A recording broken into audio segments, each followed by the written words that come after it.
All right, here is a very interesting movie. It's not a Giallo.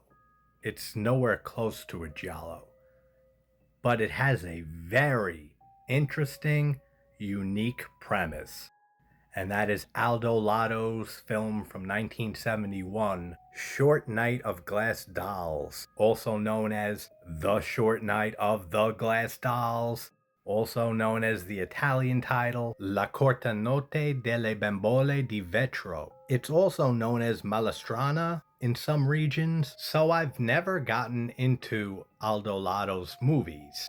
He has three other movies that I've heard of.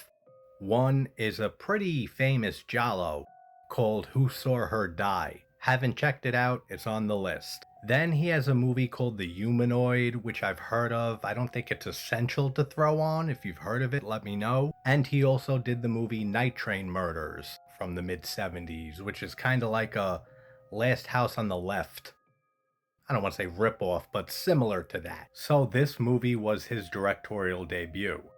And we have Jean Sorel starring in this, as well as Barbara Bach. Sorel has been in so many things, but I know him mostly from Lucio Fulci's A Lizard in a Woman's Skin, Fulci's One on Top of the Other, or Perversion Story. He was also in A Quiet Place to Kill by Umberto Lenzi, and a whole bunch of other movies. And a young Barbara Bach in this, who would go on to marry Ringo Starr of the Beatles. She was in another great Giallo the same year called Black Belly of the Tarantula. Check that one out if you haven't seen it. I gotta do a review on that movie sometime in the future. She also did a few Sergio Martino movies later in his career that I haven't checked out. Island of the Fishmen and what's the other one? The Great Alligator River. Gotta check those two out. And of course, she is a Bond girl and she was in The Spy Who Loved Me. And there are a few other familiar faces throughout this. I don't want to spoil too much,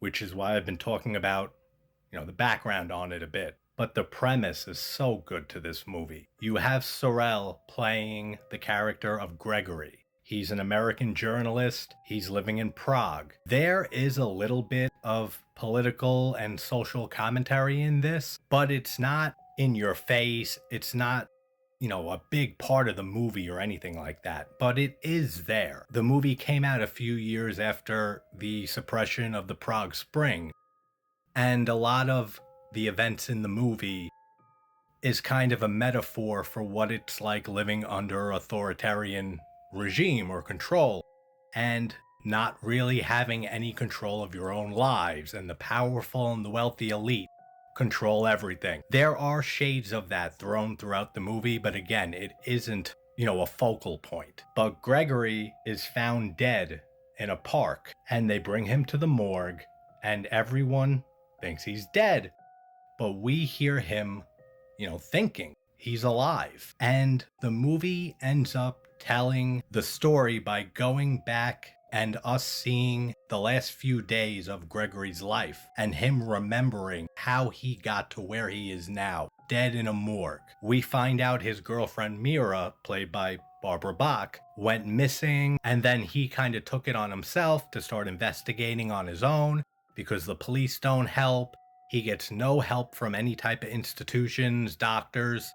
That's another bit of that social commentary coming in. But the rest of the movie progresses as he tries to solve a mystery, and it leads to where he is now. That's all I'll really say about it, because you can't talk about the movie too much without giving away a decent amount. But I really enjoyed it.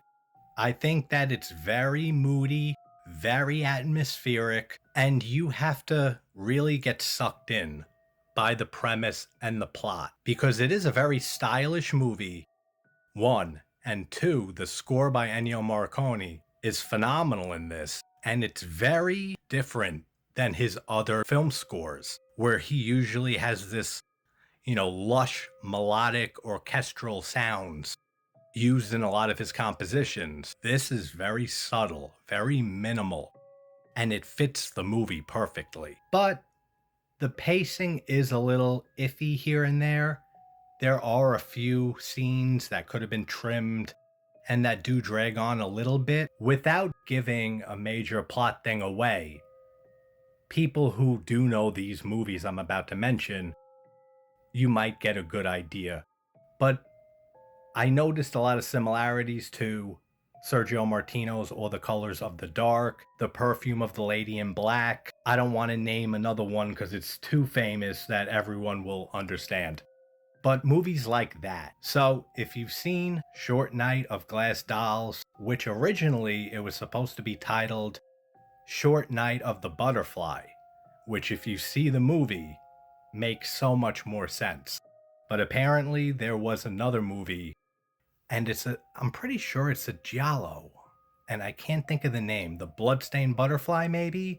That might be it. Came out or was coming out right when this movie came out, and they ended up changing the name with the butterfly in it, which fits the movie, to The Short Night of Glass Dolls. And there are no dolls in this movie at all. So if you've seen it, let me know how you feel about it. If you haven't, it's on Screenbox.